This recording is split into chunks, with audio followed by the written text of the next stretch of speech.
আজকে আপনাদেরকে দেখাবো ফরিদপুরের ভাইরাল ডাবল সুইচ গেট, যেখানে একত্রে দুইটা সুইচ গেট তৈরি হয়েছে।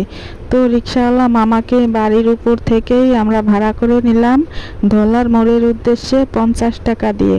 তো রিকশাওয়ালা মামা চলছে, আমরাও বেশ ভালোভাবে চললাম।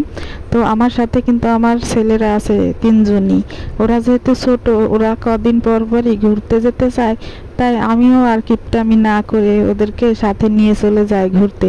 তো দেখতে পাচ্ছেন আশেপাশের রাস্তাটা কিন্তু অনেক সুন্দর, অনেক ভালো লাগছে আশেপাশের পরিবেশটা।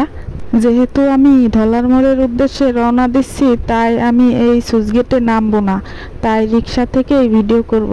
তো আমরা সুইচ গেটের এরিয়ার মধ্যে চলে আসছি, দেখতে পাচ্ছেন আপনারা চারপাশের ভিউটা কিন্তু খুবই সুন্দর। আর এই বাউন্ডারি করা লাল রং দেওয়া আর সাদা রং দেওয়া এই জিনিসটা কিন্তু খুবই সুন্দর লাগতেছে।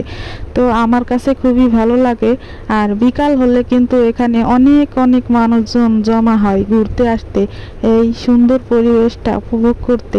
ভ্রমণ পিয়াসু মানুষগুলো দেখবেন বিকাল হলে এখানে সব এসে জমা হয়। তো এখনো সেই রকম মানুষজন এখানে জমা হয়নি, যেহেতু এখনো অনেক রোদ আছে। আর আজকে কিন্তু প্রচুর গরম পড়ছে আর রোদও আছে, তাই এখনো মানুষজন এসে সারেনি আর কি। তার আগেই আমরা চলে যাচ্ছি ধলার মোড়ে, কারণ ওখান থেকে আবার একটু ফরিদপুরে মেন শহরে যাব, যেখানে মেলা মিলছে আজ যেহেতু শুক্রবার। তাই তো এই ভিডিওটা আমি করে রাখছি কয়েকদিন আগেই, তো এখন আর কি ছাড়লাম। ভিডিওটা এডিট করা হয়েছিল না এই কারণে। তো আপনারা দেখতে পাচ্ছেন আশেপাশের পরিবেশটা কিন্তু খুবই সুন্দর। তো এখানে কিন্তু অনেক মানুষজনই আসে, যার কারণে এখানে একটু পর পর রেস্টুরেন্ট থাকে আর চেয়ার দিয়ে সাজিয়ে রাখা হয়।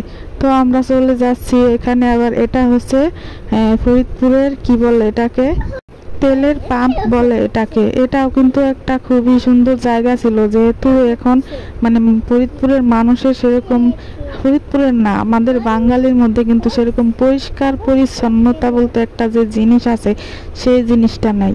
এরা কোনো নিয়মই মানতে রাজি নাই। দেখবেন রাস্তাঘাটে যেখানে সেখানে শুধু নোংরা আবর্জনা, ময়লা আবর্জনা। এই জিনিসটা যদি না থাকে তাহলে কিন্তু এই রাস্তাঘাটগুলো অনেক সুন্দর লাগে দেখতে। তো আমরা চলে যাচ্ছি। তো ধলার মোড়ে গিয়ে আর সেটা ভিডিও করা হয়নি, যেহেতু আমার 3জন বাচ্চা আছে, ওদের হাত ধরে সবসময় থাকতে হয়েছে, আমার অত খেয়ালও ছিল না।